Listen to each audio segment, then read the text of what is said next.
रक्षाबंधन त्योहार की आपको हार्दिक शुभकामनाएं। सर्वप्रथम माता लक्ष्मी ने राजा बलि की कलाई पर राखी बांधकर अपना भाई बनाया था। एक समय की बात है, राजा बलि अपने स्थान पर यज्ञ कर रहे थे। तब भगवान विष्णु वामन का अवतार लेकर राजा बलि के द्वार पर भिक्षा मांगने जाते हैं। तो राजा बलि अपना यज्ञ छोड़कर द्वार पर आए ब्राह्मण देवता से कहते हैं कि आपको क्या चाहिए। तो वामन देवता कहते हैं, मुझे भिक्षा में 3 पग भूमि चाहिए। तो राजा बलि कहते हैं कि ब्राह्मण देवता, 3 पग भूमि से आपका क्या होगा, आप मुझसे ज्यादा धन मांग लीजिए। तो वामन देवता कहते हैं कि राजा बलि, मुझे सिर्फ 3 पग भूमि चाहिए। तो राजा बलि 3 पग भूमि का संकल्प ले लेते हैं और वामन देवता से कहते हैं, आप 3 पग भूमि नाप लीजिए।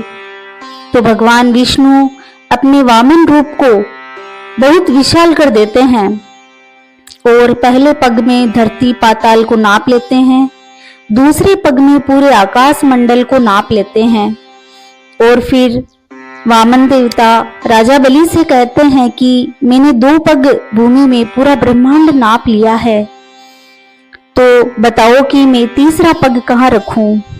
तो राजा बलि कहते हैं कि हे ब्राह्मण देवता, आप तीसरा पग मेरे सर पर रख लीजिए और मुझे नाप लीजिए ताकि मेरा संकल्प पूरा हो जाए। राजा बलि की भक्ति देखकर भगवान विष्णु प्रसन्न हुए और राजा बलि से कहते हैं कि वरदान मांगो, तुम्हें क्या चाहिए। तो राजा बलि कहते हैं कि हे भगवान, मैं आपके रोज दर्शन करना चाहता हूँ, इसलिए आप मेरे साथ ही रहिए। तो भगवान विष्णु वरदान में राजा बलि को स्वतंत्र राज्य दे देते हैं और स्वयं राजा बलि के द्वारपाल बन जाते हैं। उधर वैकुंठ में माता लक्ष्मी चिंता करती है कि भगवान विष्णु कहाँ है, मुझसे मिलने अभी तक क्यों नहीं आए। तभी नारद जी वहां आते हैं। तो लक्ष्मी जी भगवान विष्णु के बारे में पूछती है। तब नारद जी कहते हैं, भगवान विष्णु तो राजा बलि के द्वारपाल बने हुए हैं, अब वे कभी वापस नहीं आएंगे। तो माता लक्ष्मी कहती है कि प्रभु को वापस लाने के लिए मैं क्या करूं। तो नारद जी माता लक्ष्मी को सुझाव देते हैं कि आप राजा बलि को राखी बांधकर अपना भाई बना लीजिए और जब राजा बलि आपसे कुछ मांगने को कहे तो आप अपने प्रभु विष्णु भगवान को मांग लेना।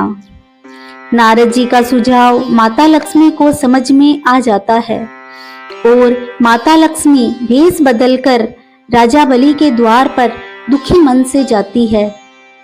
तो राजा बलि माता को देख कर कहते हैं कि आप कौन हैं और दुखी क्यों हैं। तो माता लक्ष्मी कहती है कि मेरा कोई भाई नहीं है, मैं किसे राखी बांधूं, मैं इसीलिए दुखी हूँ। तो राजा बलि कहते हैं कि आप मुझे अपना भाई बना लीजिए और मुझे राखी बांधिए। इस प्रकार माता लक्ष्मी ने राजा बलि को राखी बांधकर अपना भाई बना लेती हैं। तो राजा बलि लक्ष्मी माता से कहते हैं कि बहन, आपने मुझे राखी बांधी है, बोलो तुम्हें क्या चाहिए। तो माता लक्ष्मी कहती है कि आपका जो द्वारपाल है वह मेरे स्वामी हैं, उनको मैं आपसे मांगती हूँ। तो राजा बलि कहते हैं कि मेरे द्वारपाल तो भगवान विष्णु हैं और वे तो माता लक्ष्मी के स्वामी हैं। यह सुनते ही माता लक्ष्मी अपने असली स्वरूप में आ जाती है और माता कहती है कि हे राजा बलि, मैं खुद ही लक्ष्मी हूँ और मैं अपने स्वामी को लेने आई हूँ। माता लक्ष्मी के दर्शन करते ही बलि राजा सब समझ जाते हैं और राजा बलि भगवान विष्णु से कहते हैं कि मेरी बहन आपको लेने आई है, आप इनके साथ अपने धाम चले जाइए। तो भगवान विष्णु ने कहा कि मैं तुम्हारे कर्मों से दया दान के भाव से और भक्ति से प्रसन्न हूँ। मैं तुम्हें वरदान देता हूँ कि मैं हर दिन तुम्हें दर्शन देने आऊंगा। इसलिए भगवान विष्णु हर वर्ष 4 माह के लिए राजा बलि के यहाँ पाताल लोक में जाते हैं। भगवान विष्णु देवशयनी एकादशी से देवउठनी एकादशी तक राजा बलि के यहाँ रहते हैं। और कहानियां सुनने के लिए आप हमारे चैनल निर्जला भक्ति को सब्सक्राइब करें। बोलिए वामन देवता की जय।